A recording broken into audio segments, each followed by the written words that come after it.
want to talk to you today about being a nerd and being confident and that being a really good thing and to embrace your passions.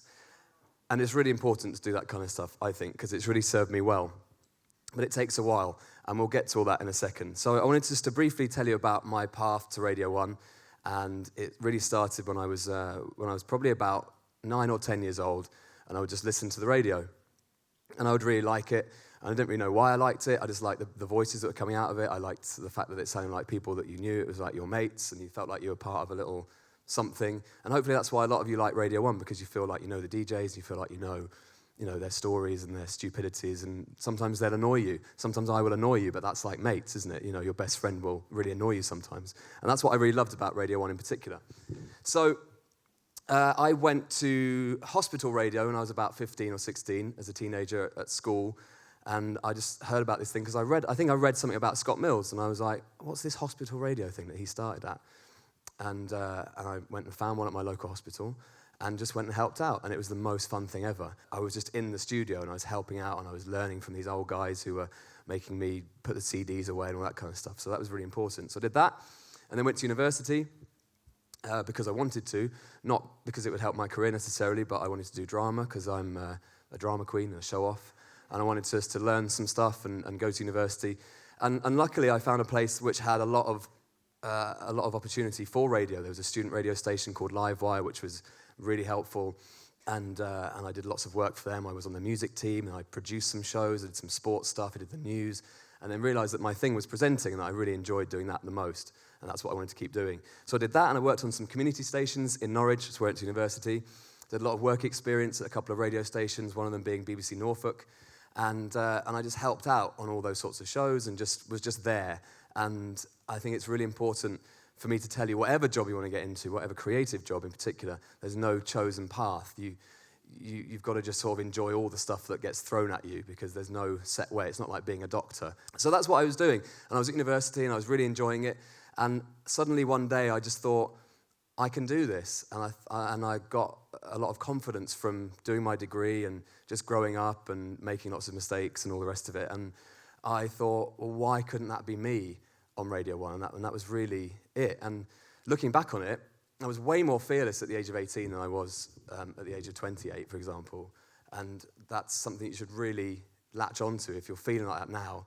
You know, there's lots ahead of you, and this stuff takes a long time. So I would just say, be fearless and absolutely go for it. And just think, if you think you can do it, you probably can.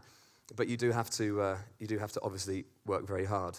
So don't take it all seriously, is what I would say. And you really should enjoy absolutely everything about it, even the rubbish bits, because there will be bits that you look back on and you'll go, I can't believe I did that. You know, there was things where I would go and help out on outside broadcasts for BBC Norfolk on their football programmes.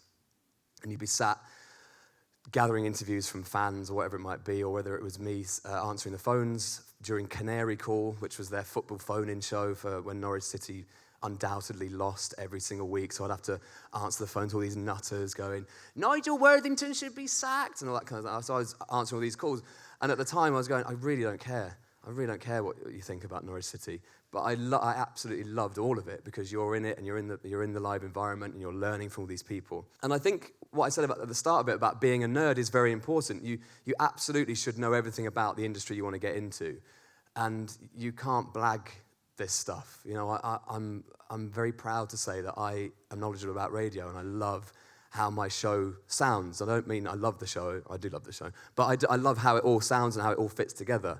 And I take great care in making sure that everything sounds really good because I there's a certain way that I like things to sound, and I'm very nerdy about edits and jingles and how things sound. So I think you really should be obsessed with whatever you want to do and read up on it all, and don't expect that you'll just waltz into a job. You know, no matter how talented you think you are, nobody deserves any job, really. And if it's not me doing the show I'm doing now, I'm very aware that it would be somebody else.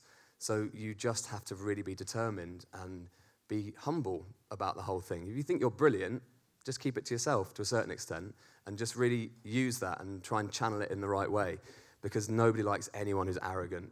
There's a fine line between confidence and arrogance. If you think you can do something brilliant, it's very important to be humble and for people to like you and just be quietly confident. And as I said, when I was about 18, I just thought, I can do this. But I wasn't running around going, I'm going to be on Radio 1.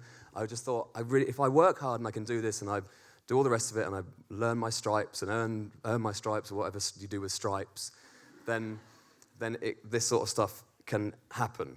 And doing everything for the right reason is very important too. I really only know about radio and TV stuff, but for me it was very important that I was doing it because I loved it. I loved radio. I didn't really think about what it would, in inverted commas, do for me. I think it's very important not to go into something for the wrong reasons. And you see people going into TV in particular, but it happens in radio as well, where they just think, I just want to be famous. And it's one of the most dangerous things you could possibly ever wish for, because you'll never be happy, because you actually haven't got any skills that you've learned. You just want to be famous. And that means nothing. It means absolutely nothing. If you learn a skill and you sort of learn a craft and you feel like you can really make a difference and you feel like you can really connect with an audience, that's the key. And that's exactly what I wanted to do when I was a kid. I was like, I want to be that person who makes me feel like I'm in a team or they're my mate. And hopefully that's what we do on the show, and that everyone feels like they're welcome and invited. And yeah, nice things happen along with the job. It's, of course, a brilliant byproduct that people stop you in the street and talk to you and want selfies and all the rest of it. That's amazing. But if you're going into it for that, you need to probably have a little rethink and just think, what are my actual skills? And I would like to leave you with one thought. If you're feeling like you're not achieving what you should be achieving, you don't need to worry about that anyway. But if you think, oh, but that person's doing so much better than me, or, oh, I really should be doing more what they're... Don't worry about them. Focus on you. Be aware of everything around you, but don't get hung up on what they're doing, because they'll pass you by, and it's pointless. And worrying is pointless also. Enjoy all the bad bits of everything that happens, because it's all part of your little journey to whatever you want to get to. And also remember, Ricky Gervais didn't write The Office till he was 40. Always remember that. And that's really important. And look, he's the biggest comedian in the world, and he didn't get going until he was 40. So there's plenty of time. Don't panic, and just enjoy everything you do. Thank you, and good night. 1